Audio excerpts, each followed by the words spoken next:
Hi Leute, ich bin Amazing Ace und heiße euch wieder willkommen zu einer neuen Folge auf meinem Kanal. Und wie ihr seht, hier geht es um Man-at-Arms aus der Masters of the Universe Origins Reihe. Man-at-Arms ist aus der ersten Wave und war auch eine der ersten Figuren, die damals in den 80ern erhältlich war. Man-at-Arms ist ja der Waffenmeister des königlichen Hofs und einer der engsten Vertrauten und Freunde von He-Man und einer, der natürlich um das Geheimnis um Prinz Adam weiß. Man-at-Arms, der für die Versorgung der Waffen und die Verteidigung des Hofes zuständig ist. Er hat natürlich auch einen Namen und dieser ist Duncan. Man-at-Arms kommt in der bekannten Verpackung. Oben das Masters of the Universe Logo, das bekannte. Unten in der Schrift Man-at-Arms der Hinweis 6+. Es werden hier schon die Jüngeren unter uns angesprochen. Der bekannte gelbe Stern mit dem Hinweis auf den inkludierten Comic. Und ihr seht im Hintergrund das bekannt explodierende Vulkangestein. Wenn wir durch die Fensterbox sehen, sehen wir im Hintergrund das Comic, das den Figuren ja beiliegt. Und mein Hinweis immer an diejenigen, die die Figuren sammeln möchten: Seht euch die Karte genau an, dass sie nicht wie in meinem Fall hier verknickt ist. Ich hatte darauf keinen Einfluss, da ich sie von einem Online-Händler bekommen habe. Wenn sie denn dann im Laden aber stehen, hängen, dann achtet darauf und guckt durch die Fensterbox, ob ihr im Vorfeld schon irgendwelche Macken oder Drüberbemalungen seht, die euch nicht gefallen, und greift zu einer anderen Figur. Ich drehe die Packung einmal um. Lasst uns zusammen das Artwork einmal genauer ansehen. Und auch hier sehen wir wieder ein schön gestaltetes, grelles, mit knalligen, bunten Farben designtes Artwork. Der gelbe Stern wie immer mit dem Hinweis auch hier nochmal auf das Comic. Man-at-Arms im Kampf gegen was auch immer. Ihr seht aus seiner Rüstung der Blasterstrahl mit der bekannten Keule und im Hintergrund Vulkane, aktive Vulkane, und auch hier sehr schön im Mondschein oder im Schein eines Planeten dieser Drache. Und unten sehen wir einmal der Hinweis auf ein Feature, das aber bekanntlich keins ist, sondern hier Man-at-Arms kann sein Zubehörteil halten, und hier, das sind die Hinweise, dass die Figur bewegliche Teile hat. Und auf dieser Seite sehen wir noch einmal die Figuren, die in Wave 1 enthalten sind. Man-at-Arms hole ich jetzt einmal raus, damit wir ihn uns einmal näher ansehen können. Wir kommen zum Comic, das beiliegt. Es ist das bekannte Beast Barrage Comic, das wir aus der ersten Wave und den anderen Figuren aus dieser natürlich schon kennen. Die Comics sind hier wesentlich dünner gehalten, als es bei den Vintage-Figuren damals der Fall war. Ihr habt hier auch keine Sprechblasen, so dass ihr euch eure eigenen Gedanken machen müsst.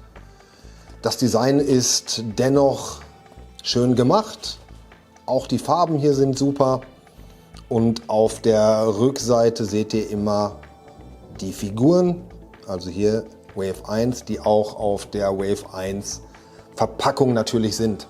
Und hier, Leute, ist Man-at-Arms. Die Figuren sind im Gegensatz zu der Vintage-Serie greller gestaltet. Ihr habt hier knalligere Farben. Ich messe ihn einmal.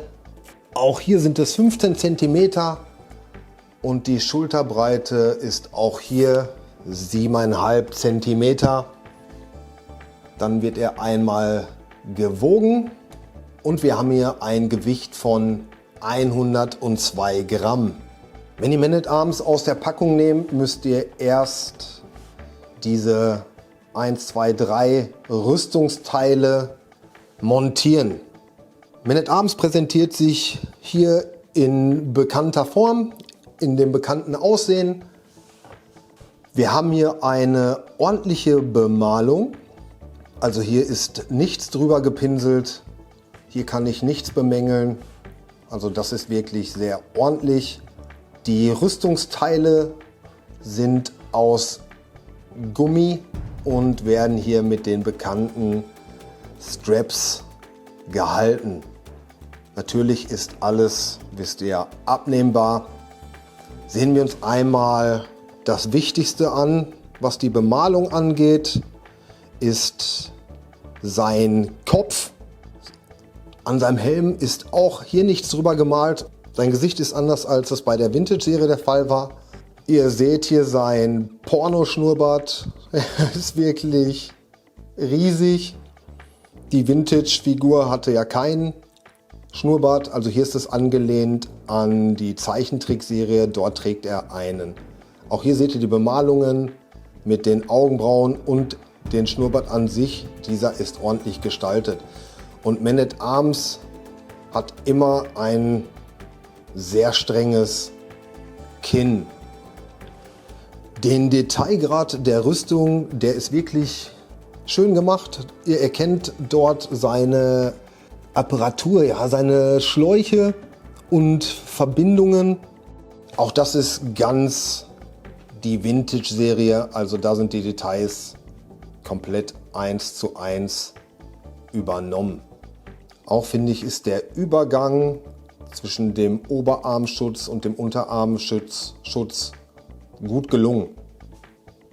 Ihr seht an der Seite die Kniebeugenpose, die auch an der Vintage-Serie bekannt war.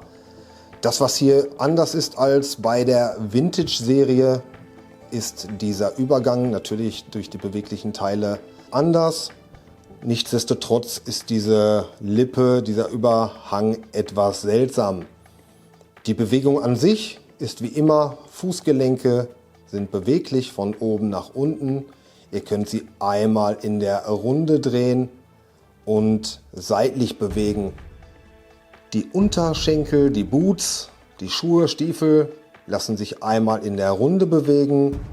Genauso ist der Unterschenkel von oben nach unten beweglich. Die Beine von hinten nach vorne.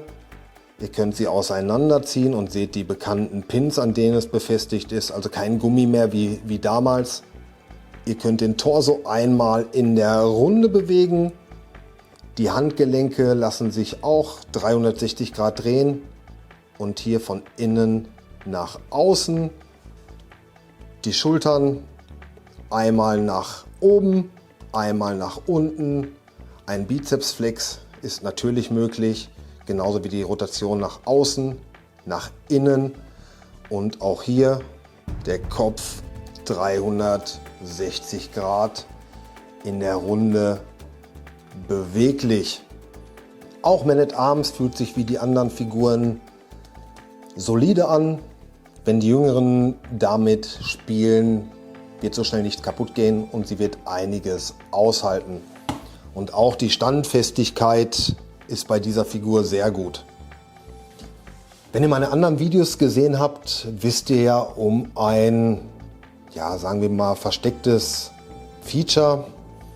Hier ist es möglich, die Figuren für das Customizing zu demontieren. Ich nehme hier die Boots ab und diese sitzen wie immer sehr fest.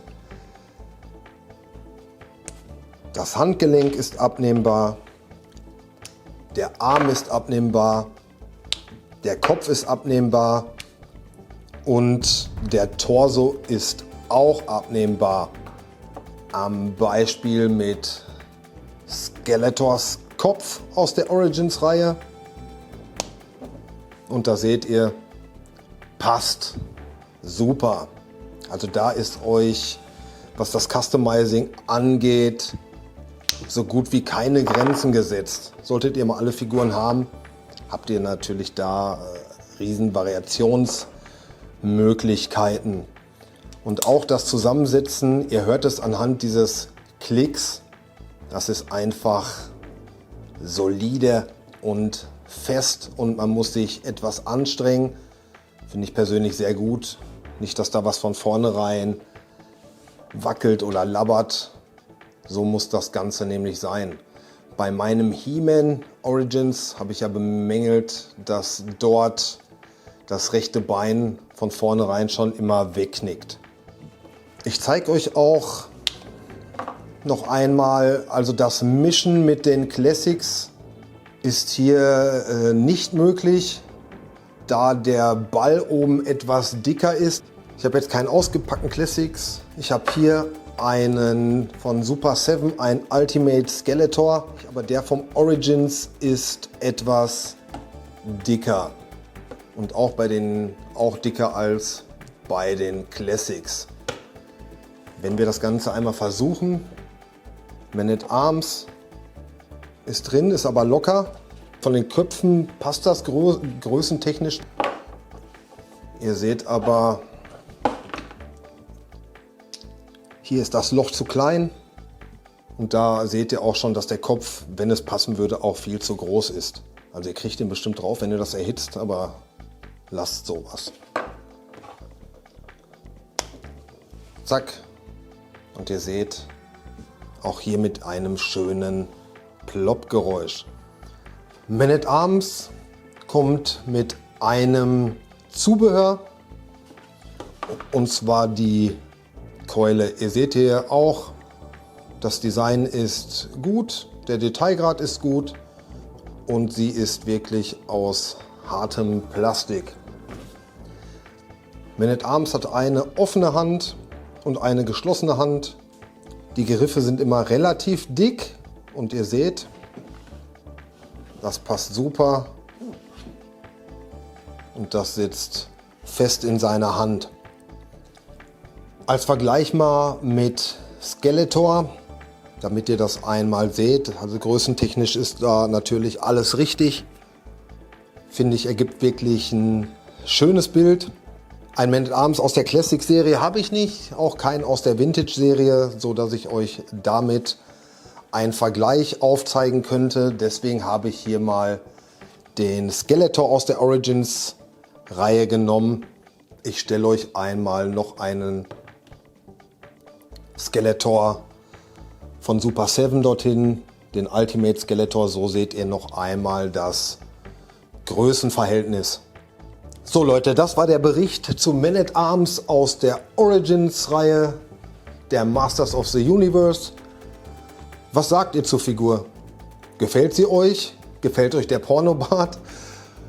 Schreibt mir in die Kommentare, was Sache ist. Bleibt weiter auf dem Laufenden. Dazu müsst ihr meinen Kanal abonnieren. In Zukunft natürlich noch sehr viel mehr für euch. Bis dahin, let's collect!